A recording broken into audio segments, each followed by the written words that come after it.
Listen and tell me all your thoughts on God, 'cause I'd really like to meet her and ask her why we're who we are.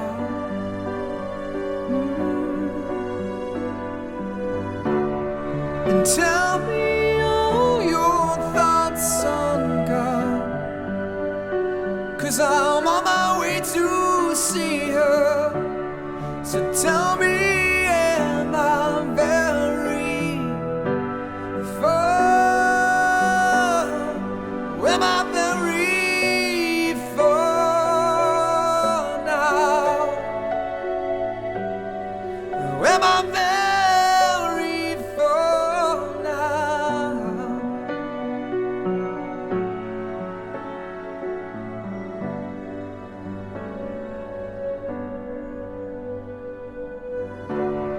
And tell me all your thoughts on God, 'cause I'm on my way to see her.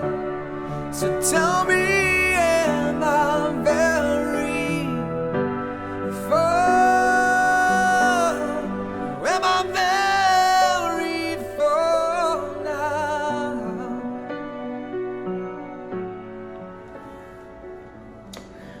Hey Owlets, so this is like the 5th time that I've tried to record this video and I keep overdoing it, and you know, I just need to suck it the fuck up and just get on with it. Do it! Just do it! So this video is going to address a few things. First and foremost, I want to make it as fun as possible and as interesting as possible, so I'm going to do a little tag that I found. It's been going around within the last month or two. And you guys are probably going to see the tag, this video, that is really late as opposed to the other tag videos that are circling around or that have circled around. I'm trying to kind of record a handful of videos before I release them and schedule them for release. So I'm going to do the tag video in this video, which is all over kind of like an update video. Just do it! I went online before I started recording videos. I asked a lot of you guys over social media, like what you guys would like to see me cover, what topics you'd like to see me talk about, that sort of thing. And one of the biggest requests was an update on my practice, which hasn't changed too awful lot. I think a lot of people are just interested in how my practice has changed since I've moved to Florida, and it kind of hasn't. Aside from incorporating like ocean work and a lot of shadow work, and aside from really focusing on my crafts, and I've been kind of a little bit more of an armchair occultist, and I know a lot of you guys are gonna be like,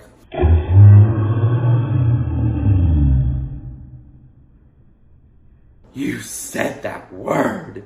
Nobody should be. Listen, it's really difficult to shame people for being armchair occultists unless they outright, plain and simple, say that they want to be nothing more than an armchair occultist. Because it's so easy, especially for people who recognize and practice witchcraft, it's so easy for us to practice the occult, in my opinion, and sometimes we don't even mean to. I tend to believe that our thought process alone can change our reality. I am a huge believer in projection, and I think that that's why spells work so much, but that's a whole other video.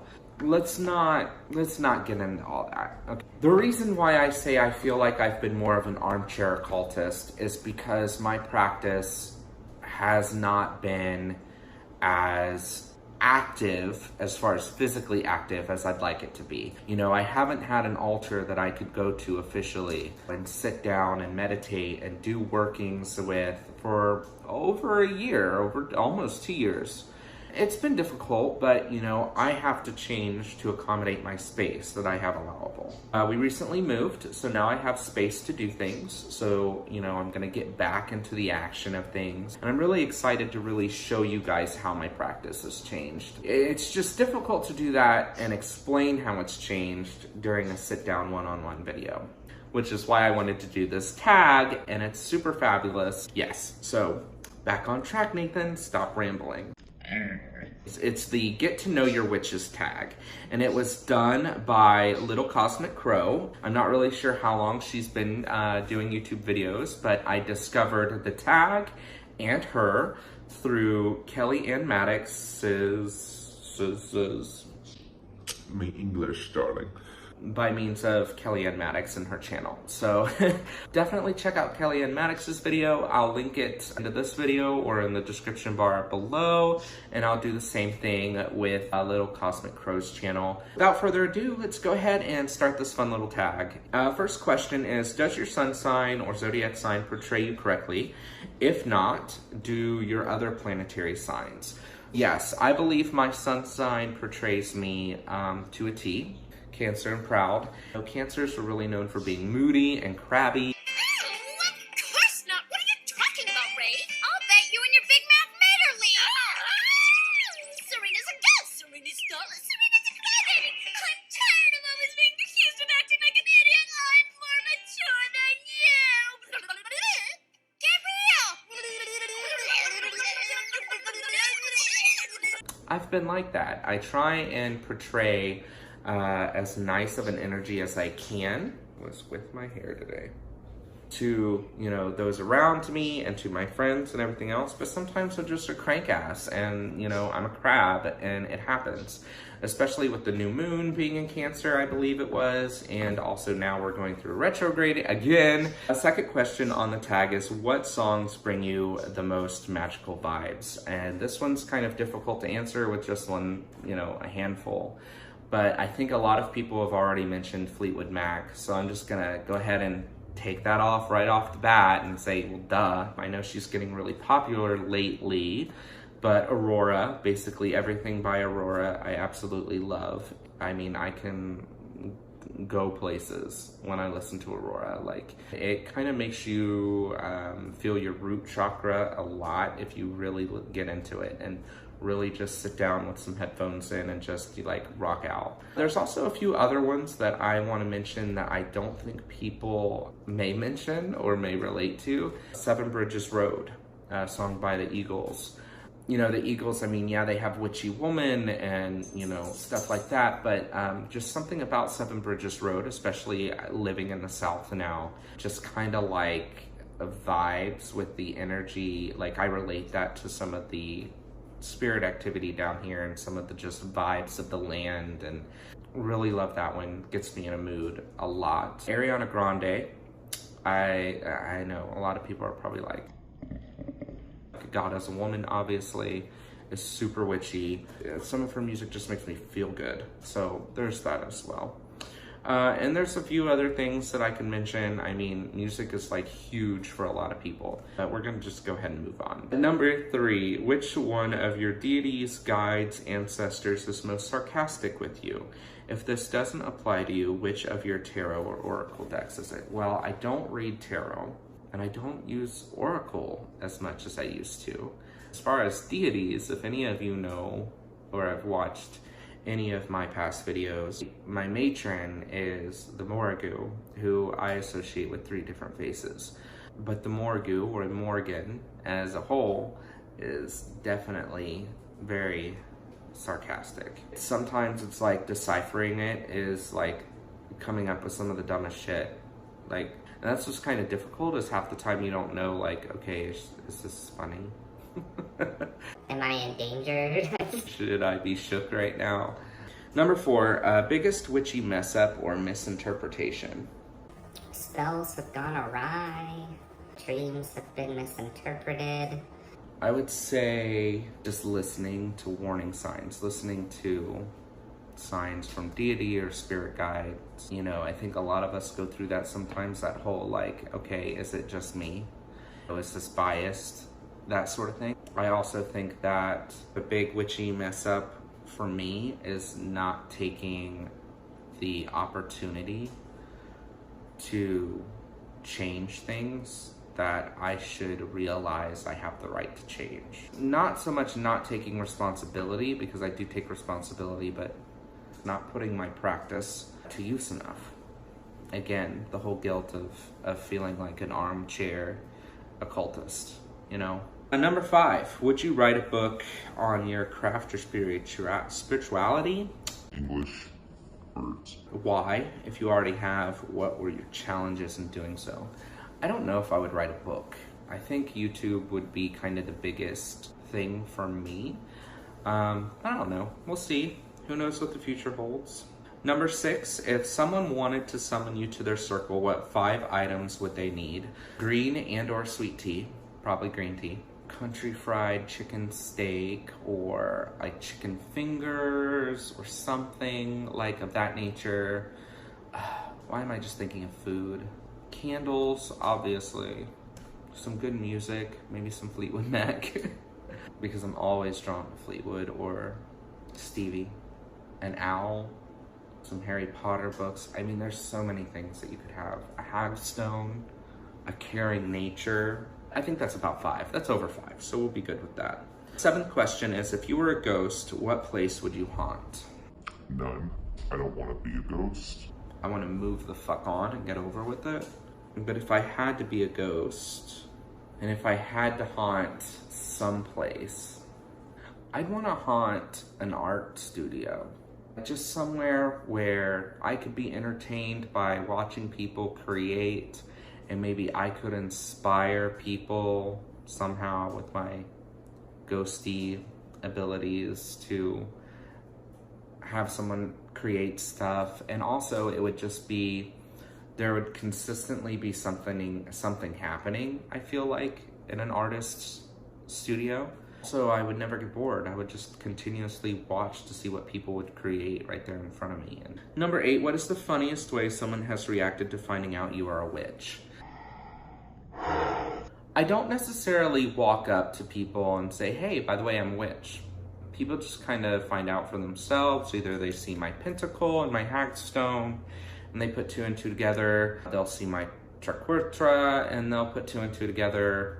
I really loved how Kellyanne Maddox touched up on this, and the way that she says that, you know, she loves how people who find out will kind of say these off-the-wall things to indicate that they understand. I totally vibed with that. And like, I've had experiences like that, especially at work recently. I train people at work, and there's one instance where I was training somebody. They did make a comment about my tattoos.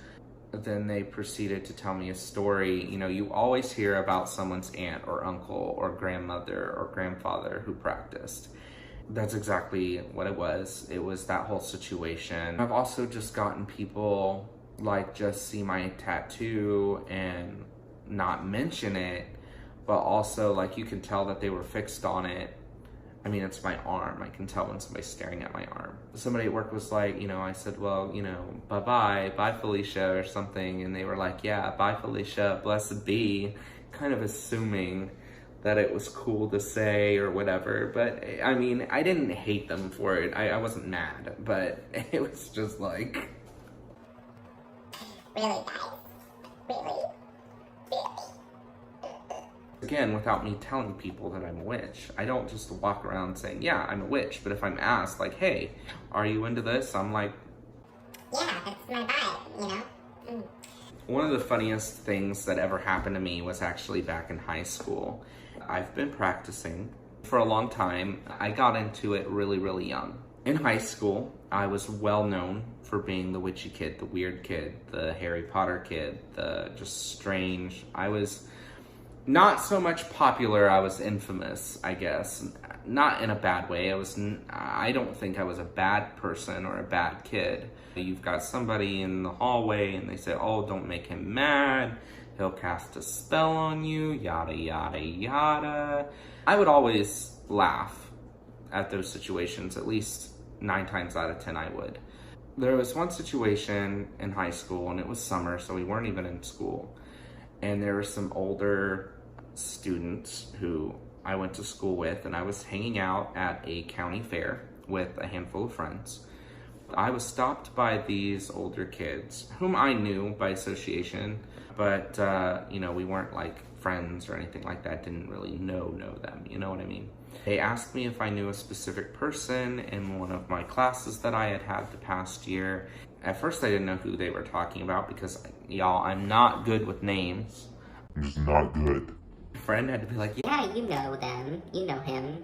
He was in this class with you. they said, Well, he said that you cast a spell on him to make his penis smaller. and they were so straightforward. Now, don't get me wrong, like, you could tell they were high or drunk or something.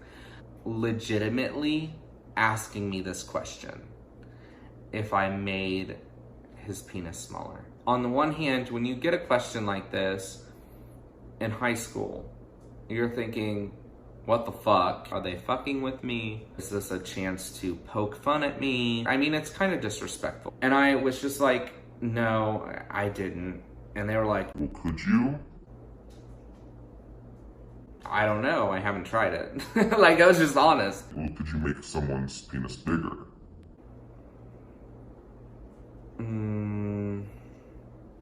I don't know, I haven't tried it. Maybe. I just left it at that. Number 9, do you have any superstitions? Crippling superstitions? No, not so much. I do believe in the whole, if you drop a fork or a broom falls, company's coming, hitting a bird in your car is foretell of death. Some people have different versions of that, but for my family, it's always been, I mean, I don't see these things as crippling superstitions, but these are just things that I've always kind of correlated with things.